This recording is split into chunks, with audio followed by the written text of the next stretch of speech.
good intercessors. Andrew used to have a whole board.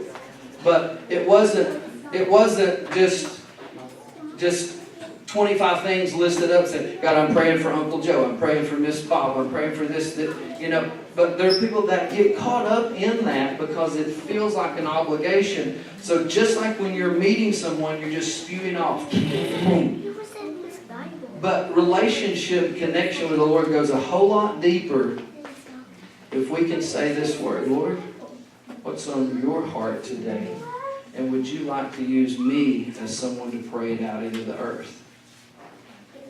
It shifts everything. And then when the Lord starts showing you something and a country pops up, or a politician pops up, or a school teacher from 15 years ago pops up, and you realize, I've just connected with my Lord, and He's using me in prayer in a way that I've never been used before. You can connect. The charisma principle.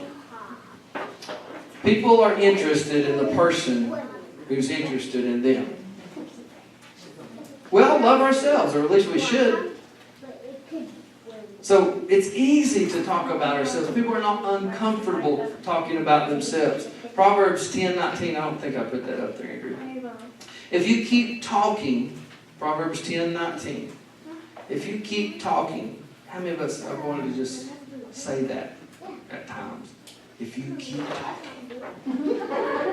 If you keep talking. Proverbs 10:19 says, if you keep talking. If you keep talking, it won't be long before you say something really wrong. Prove you're wise from the very start and just bite your tongue and be strong. You know, this is the wisdom book. There is a time to speak when you have words that are like apples of gold in settings of silver, spoken at the right time. When you can do that, you'll shift atmosphere. We love to talk about ourselves, but when we can begin to prefer others over us, there is a wisdom and a maturity in silence and speaking. I'm not saying, it's not a rebuke. It's be aware of the season that you are in that moment. Is this the time for me to talk? Or is this the time for me to listen? Because when you can know when to speak, you can speak right. And you can speak powerful.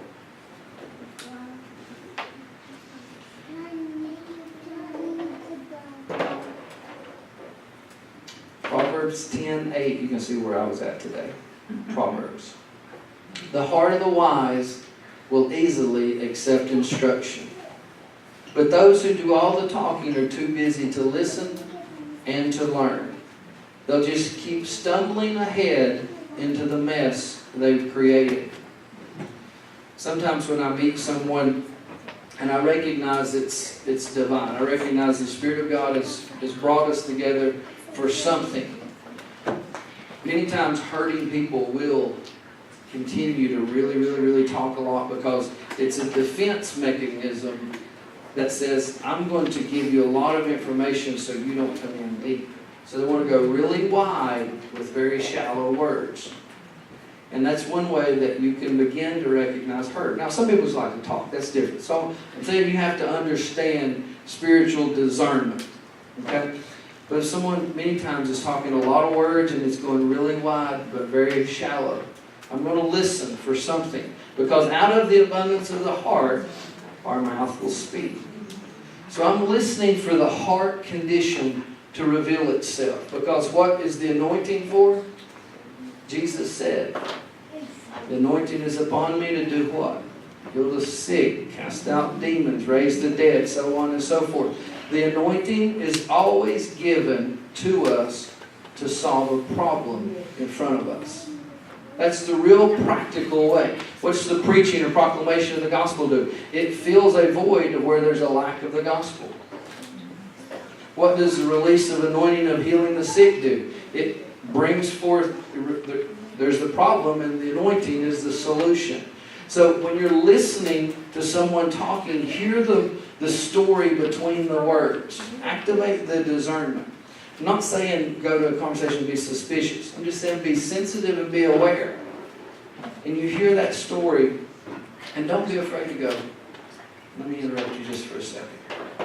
I really appreciate what you're saying, but I heard something in there, and I just wanted to mention this and unlock that conversation. Because they've probably been talking to person after person after person, many times for years, but no one's ever heard the story behind the words. Hang on a second. Can we talk about this? And you recognize when you're the answer that God has sent to solve that problem. Because people are very interested in talking about themselves. We want to value that. This last one year, this is a whole huge teaching. I just want to throw it out there and just give you a pointer on it, because we can really dive deep on how to have godly confrontation and honorable confrontation.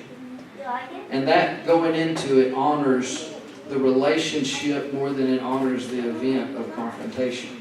But you can't avoid confrontation. It's important. But caring for people should precede confronting them.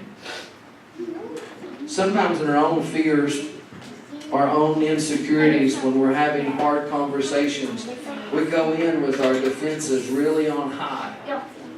Really on high. Because we want to protect ourselves.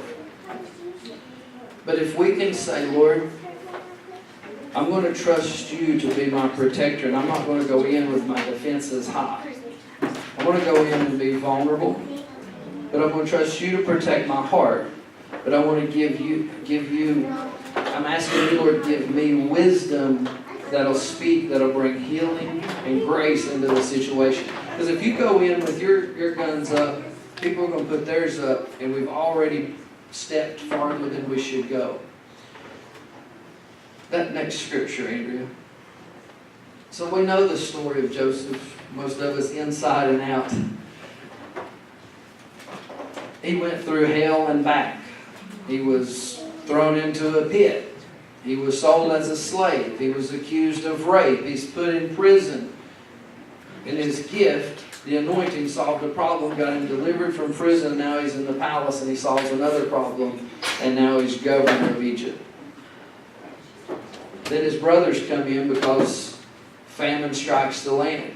So here's Joseph sitting there on his second throne of Egypt, and people come in before him. And can't you see? Realize Joseph was a man like me, right? I mean, he was just a normal man. Sometimes we read the stories and we go, they're superhuman. No, they were people just like you and I, no different, except our covenant's better. I mean, that's the difference. But here's Joseph. Everything's going good for him, and boom, he sees his brothers walking in. Now he's faced with decision. These guys just caused him to go through literally a couple of decades or more at this point of hell. He has a right to be angry. And he has the power to destroy at one word. He makes them jump through some hoops because he's wanting to get the whole family there, sends them out, keeps one of them. Now they've come back and they're in front of him and they still don't recognize him. Because many times your experiences, when you go through them with God, and you let God develop you through even difficult times, difficult experiences, hard times, and you're saying, Lord, teach me. You know that learning principle. Lord, teach me through this hurt. Teach me through this disappointment. Teach me through this. I mean, he was so excited when he got pulled out of the pit, just boom, to be let down and sold as a slave. He was so excited to work himself up in Potiphar's house, boom, for his reputation to get destroyed by an accusation. He's been on an emotional roller coaster, but I believe he was saying, God, teach me, teach me, teach me. Don't let bitterness set up inside. And even when it probably began to set up, he was sensitive enough to the Lord to say, take it out. So now his brothers are standing before him, and he goes, I am Joseph. Is my father still alive? But his brothers were speechless. Can you imagine? They thought he was done dead, long gone. Dads believed the lie. This lie's been, it was good. They weren't caught. And the one they thought was dead is now speaking to them literally like a king. They were stunned to realize he was standing there in front of them. Please come closer, he said to them. So they came closer. And again, I'm Joseph, your brother, whom you sold into slavery. Now I want you to see what's happening. He is not excusing their behavior. He is not ignoring the big old elephant in the room. He said, I'm Joseph. Yes, I'm the one that you sold into slavery. So there's nothing wrong. We don't run from truth in confronting people. We don't run from truth in connecting with people. Because if you bury those things, it's a superficial connection anyway. So he said, yes, I'm Joseph, your brother, who you sold into slavery. But don't be upset and don't be angry with yourselves. See what he's doing? He's saying, yes, you carry the guilt, but let me take it off of you. Let me remove that burden from you. Let me cause your defenses that just were about to die. He said, let me take your response off and remove your fears. So when you want to connect with someone, maybe you hadn't seen someone in a long time, and then that person walks in the room, and you're like, heart's racing, starting to get flushed because you really don't want to see them. I mean, it just reminded you something you thought you dealt with 15 years ago, and now they're in front of you. You've got options. You can let your blood pressure stay up there in your defenses, or you can just walk up, greet. Now, you can't control another person's response, but you can control yours. And you can start out, hey, I'm such and such. Well, we had a bad past, but I'm so happy to see you.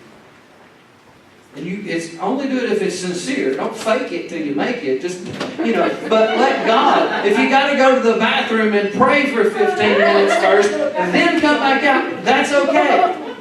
That's okay. Some of you guys probably have a phone number written down of someone that you need to talk to, but you haven't made a phone call yet. Just make a call. Joseph, he said, hey, I'm the guy you sold as slave, but don't be upset and don't be angry with yourself for selling me to this place. It was God who sent me here ahead of you to preserve your life. You see, Joseph was reconnecting with his brothers. He was in a position of superiority, and he could have snapped his fingers and they would have been slaves. But he said, no, God's hand was through this. He didn't say, God had you sell me as a slave. No, of course he didn't say that. Nobody would believe that. But he said, God brought me to this place as a ruler, as a governor in Egypt. So don't be afraid. I'm here to preserve your life. So what just went up as their guards, they thought they were about to die. They're standing there getting more grace than they've ever been given in their life. They deserved death. They deserved judgment. They deserved being sold as a slave. But Joseph didn't give them what they deserved. He gave them grace. Last thing. Just want to throw out these 4 keys to you. Become genuinely interested in other people. If you like to study, people are amazing. You know, what's that saying? You go to the mall and people watch? You can go to the mall and people watch, but you can have 2 different motives. One you want to serve and one you want to make fun of. So, it's Walmart at midnight type thing, right? All right. Ask God to pique your curiosity for people that you're around. And He'll show you things. But you have to be a good steward and steward well the things that He shows you. Number 2, be a good listener. Encourage others to talk about themselves. If you want to connect with people, tell me your story. Not just, hey, how's it going? Slap them on the back and keep going, and they say fine, you know that it's pitiful. No, be real. Say, no, tell me your story. And take that time with someone. Number 3, these last 2 things. Talk in terms of another person's interest. I mean, think of how many times Jesus, when He's talking to someone, hey, can I have some of that water? He moved His conversation into their lives so He could connect with them, but He had no intention of staying at the connection point. He was going to take them deeper in relationship. It's not manipulative to value someone and connect with them and understand if God's given you a grace on your life to minister to them. You're just saying, Lord, show me where and how to minister to them. So you can talk in terms of things that other people like. And number 4, make the other person feel important and do it sincerely. Because they are. Because they are important. Something I learned a long, long time ago, if we were going to build something, that the thing that we were building could not be the most important. People were the most important aspect of all of it. So value your relationships over the things that you're trying to accomplish. Let's stand on our feet. I just want to pray for you guys.